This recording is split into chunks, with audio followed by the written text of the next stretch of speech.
Well, understandably, the U.S. elections are not just being followed by Americans, but by millions across the world. A change in U.S. foreign policy will affect how the U.S. relates with the rest of the world. Joining us now to discuss the impact of the elections on Africa, we're now joined by Zimkhita Swana, an international relations expert in Johannesburg. Zimkhita, thank you for joining us. Speaking hypothetically now, what will a Joe Biden presidency mean for Africa? That is, of course, if he wins.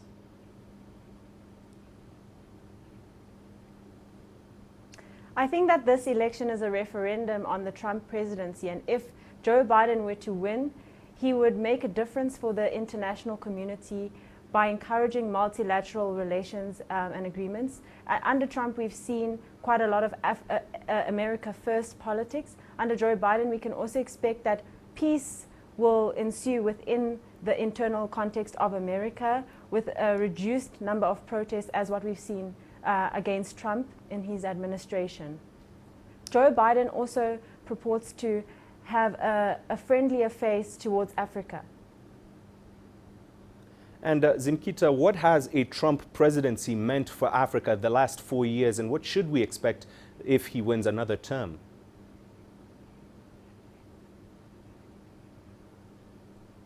I think Trump's foreign policy has been quite transactional. We've seen that he's launched an unprovoked war against China in the face of some uncertainty in the economy. We can also tell that under Trump, there will be a lot of civil unrest. We know that with the Black Lives Matter and the internationalization of that movement, increasingly Americans, Black Americans, and the African diaspora are increasingly unhappy with the Trump administration. Over the last 4 years, we've seen that he has made many threats with African countries under the auspices of the AGOA agreement to threaten their membership. So Trump has been quite hostile to a number of African countries, a number of Afro or Black Americans within the administration. He also has had less amount of experience in comparison to Joe Biden in terms of being in public office. And so if Trump were to win again, we can only expect the status quo of racist slurs every now and then, of quite hostile strongman politics towards the rest of the world.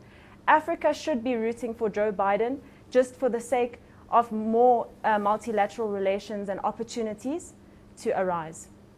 All right, Zimkhita, thank you very much for that. Zimkhita Swana, an international relations expert, joining us live from Johannesburg in South Africa as we continue to await more news from the elections in the United States. The race is on for 270 votes in the Electoral College.